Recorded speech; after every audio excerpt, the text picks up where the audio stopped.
साल 2009 दिसंबर की कड़ाके की सर्दी में एक 12 साल का लड़का हर हफ्ते रुड़की से दिल्ली बस में ट्रेवल किया करता था। उसके बैग में खाने के लिए 2 से 3 पराठे होते थे, जिसके सहारे उसका पूरा दिन कटता। दिल्ली में रहने की जगह नहीं थी, इसलिए रात गुरुद्वारे में गुजारनी पड़ती थी।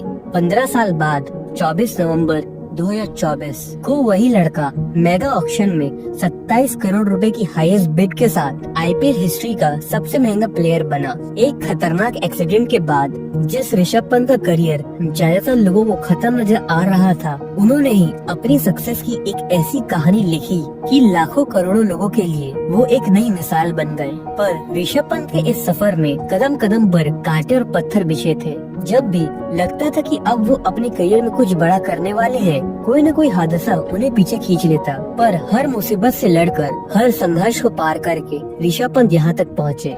ऋषभ पंत का जन्म 4 अक्टूबर 1997 को उत्तराखंड के रुड़की शहर में हुआ। उनके पिता भी स्कूल और कॉलेज के दिनों में क्रिकेट खेला करते थे, पर उन्हें अपने परिवार से सपोर्ट नहीं मिला। इसलिए जब ऋषभ ने क्रिकेट खेलना शुरू किया तो उन्होंने अपने बेटे के सपने को पूरा करने के लिए अपनी जी जान लगा दी। एक प्राइवेट नौकरी में होने के बावजूद वो अपने बेटे के लिए 14,000 का बैट लेकर आए। वो भी तब जब ऋषभ ने प्रोफेशनल क्रिकेट खेलना भी शुरू नहीं किया था और वो काफी छोटे थे। इस बात को लेकर घर में काफी झगड़ा भी हुआ, लेकिन पिता ने अपने बेटे के सपने को सबसे ऊपर रखा।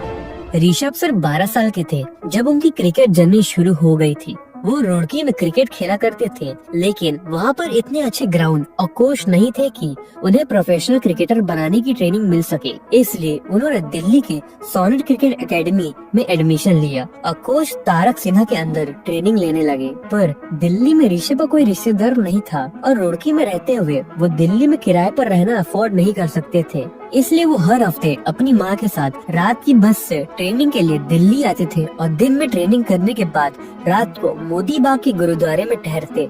दिन मुश्किल थे, पर ऋषभ जानते थे कि सपने को पूरा करने के लिए उन्हें ये परिश्रम करना होगा। वहीं कुछ ही वक्त में उनके कोच को समझ आ गया था कि ऋषभ में टैलेंट तो बहुत है, पर दिल्ली में कंपटीशन इतना ज्यादा है कि उन्हें शायद दिल्ली की तरफ से खेलने का मौका नहीं मिले। इसलिए उन्होंने सलाह दिया कि वो राजस्थान जाए और वहाँ से अंडर 13 से खेले। इसके बाद ऋषभ अंडर 13 और अंडर 15 दोनों ही राजस्थान की तरफ से खेले, लेकिन क्योंकि ऋषभ आउटर स्टेट से थे, इसलिए बाद में उन्हें लेकर राजस्थान की टीम में तनाव बढ़ने लगा और उन्हें मौका मिलना बंद हो गया। ऋषभ को लगने लगा था कि उन्हें यहाँ मौका नहीं मिलेगा, तो वो वापस दिल्ली आए और तारा सिन्हा के अंडर वापस ट्रेनिंग करने लगे। दिल्ली की तरफ से खेलने के लिए उन्हें एक एक्स्ट्रा ऑर्डिनरी प्लेयर बनने की जरूरत थी, ताकि सिलेक्टर उन्हें लेने पर मजबूर हो जाए। पर ये आसान नहीं होने वाला था। उनके बल्ले से रन नहीं बन पा रहे थे। उनकी performance day by day down होते जा रही थी। उनके कोच ने उन्हें एडवाइस किया कि उन्हें अपने शॉर्ट हैंड नेचुरल स्किल पर 0 से काम करना चाहिए। आसान नहीं था, पर उन्होंने ठान ली थी रात के 2-2 बजे शॉट की प्रैक्टिस करना और फिर दिन में ट्रेनिंग करना। भूख और नींद दोनों उड़ी हुई थी। नजरों के सामने कुछ था तो बस इंडियन जर्सी। पर वो कहते हैं ना कि एक न एक दिन मेहनत रंग लाती है। जल्दी ऋषभ की फॉर्म वापस लौट आई और इस बार उनका अंदाज कुछ ऐसा था कि दिल्ली की टीम उन्हें लेने पर मजबूर हो गई। दिल्ली वर्सेस असम के मैच में उन्होंने 35 रन मारे, लेकिन अपनी एक छोटी सी गलती की वजह से बीच में अपना विकेट गंवा बैठे। इस मैच के बाद उन्हें अपने कोच से काफी डांट पड़ी और उन्हें समझ आ गया कि क्रिकेट में विकेट की अहमियत क्या होती है। जिसके बाद दूसरे मैच में उन्होंने 150 रन की शानदार पारी खेली। उनकी पारी इतनी लाजवाब थी कि हर तरफ सिर्फ उनकी चर्चा होने लगी। अब हल्ला मच चुका था कि एक लड़का है जो जबरदस्त बल्लेबाजी के साथ विकेट कीपिंग भी करता है। 2015 में ऋषभ ने फर्स्ट क्लास क्रिकेट में डेब्यू किया था, पर जिस पारी ने सिलेक्टर और मीडिया का ध्यान उनकी तरफ खींचा वो थी 48 बॉलों पर 100 रन की फास्टेस्ट सेंचुरी, जो उन्होंने 2016 की रणजी ट्रॉफी के दौरान मारी थी। वहीं इन सब के बीच जब ऋषभ पंत डोमेस्टिक क्रिकेट पर तहलका मचा रहे थे, उसी दौरान दिल्ली डेयरडेविल्स की नजर उन पर पड़ी और उन्हें 1.5 करोड़ में खरीदा गया। लेकिन एक तरफ जहां ऋषभ पंत डोमेस्टिक क्रिकेट में अपना नाम बना रहे थे, वहीं दूसरी तरफ एक लेजेंडरी क्रिकेटर महेंद्र सिंह धोनी अपने करियर के आखिरी पड़ाव पर थे, जिसकी वजह से बोर्ड और सिलेक्टर एक नए विकेट कीपर बैट्समैन की तलाश में थे जो उनकी जगह ले सके। इसी बीच फरवरी 2017 में ऋषभ पंत को पता चलता है कि इंग्लैंड के खिलाफ हो रहे T20 सीरीज के लिए उनका नाम सिलेक्ट हो चुका है। बेंगलुरु के चिन्नास्वामी स्टेडियम में उन्होंने 19 साल की उम्र में इंडिया के लिए अपना पहला डेब्यू मैच खेला। अपने बेटे को इंग्लैंड के खिलाफ खेलते देख ऋषभ के पिता का सपना पूरा हो गया। उनकी सालों की मेहनत रंग लाई थी। वहीं ऋषभ को भी लग रहा था कि उन्होंने सफलता की सीढ़ी पर पैर रख लिया है, पर तभी उन्हें अपनी लाइफ का सबसे बड़ा झटका लगा। अप्रैल 2017 में IPL चल रहा था और ऋषभ दिल्ली की तरफ से खेल रहे थे, पर इधर उनके घर पर सन्नाटा पसरा था। काफी देर तक उनके पिता के कमरे से कोई आवाज नहीं आई थी, जिसके बाद घर वालों ने कमरे में जाकर देखा तो पता चला कि उनके पिता की साइलेंट हार्ट अटैक से मौत हो गई है। ऋषभ को ये खबर मैच के बाद मिली। पूरा परिवार टूट चुका था, लेकिन किसी तरह उन्होंने खुद को और अपने परिवार को संभाला और फिर अंतिम संस्कार के सिर्फ 2 दिन बाद दिल्ली से बेंगलुरु पहुंच गए, जहां दिल्ली डेयरडेविल्स का अगला मैच था। इस मैच में ऋषभ ने 36 बॉलों में 57 रन मार के अपनी ये शानदार पारी अपने पिता को डेडिकेट की, उस खास इंसान को जिसने उन्हें यहाँ तक पहुँचाया है। वहीं T20 में डेब्यू के बाद जल्द ही ऋषभ को टेस्ट और वनडे क्रिकेट की जर्सी भी मिल गई। लेकिन इस बीच MS धोनी ने अनाउंस किया कि वो इंटरनेशनल क्रिकेट से रिटायर हो रहे हैं। धोनी के रिटायरमेंट ने ऋषभ पर प्रेशर बना दिया था, क्योंकि हर कोई उनसे धोनी जैसी परफॉर्मेंस की उम्मीद कर रहा था। अगर वो किसी मैच में अच्छा नहीं खेलते तो लोग उन्हें ये कहकर ट्रोल करते कि उसमें तो बात ही नहीं। इस सब से ऋषभ की परफॉर्मेंस भी इफेक्ट हो रही थी।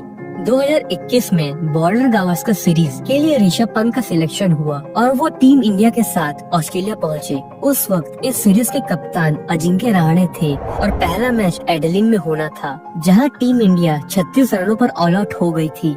ये इतनी बुरी हार थी कि हर कोई टीम इंडिया को बैश करने में लगा था। वहीं प्लेयर सिलेक्शन पर भी सवाल उठने लगे थे। लेकिन इस बीच सिडनी में टीम इंडिया ने शानदार वापसी की और ये मैच जीत लिया। पर अब बारी थी गावा की, जहां तीसरा मैच होना था। गाबा वो स्टेडियम था जिसे ऑस्ट्रेलियन क्रिकेट टीम का फोर्ट्रेस कहा जाता था। क्यों? क्योंकि इस मैदान पर आखिरी बार ऑस्ट्रेलिया 1988 में टेस्ट मैच हारी थी और इस बार भी ऐसा ही लग रहा था कि मैच ऑस्ट्रेलिया की झोली में ही जाने वाला है।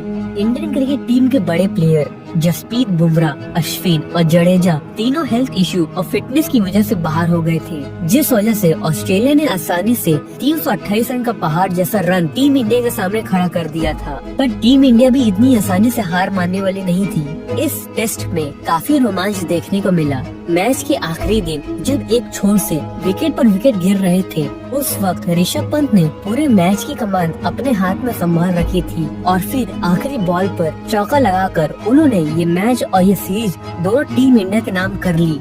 ऋषभ ने उस दिन अपनी परफॉर्मेंस से ऑस्ट्रेलिया के 32 साल का घमंड तोड़ दिया था। इस सीरीज के बाद ऋषभ की गिनती उन सुपरस्टार क्रिकेटर में होने लगी जिनकी दुनिया दीवानी थी। कई लोगों को ये भी लग रहा था कि शायद रोहित के बाद टीम इंडिया की कप्तानी ऋषभ को ही मिलेगी।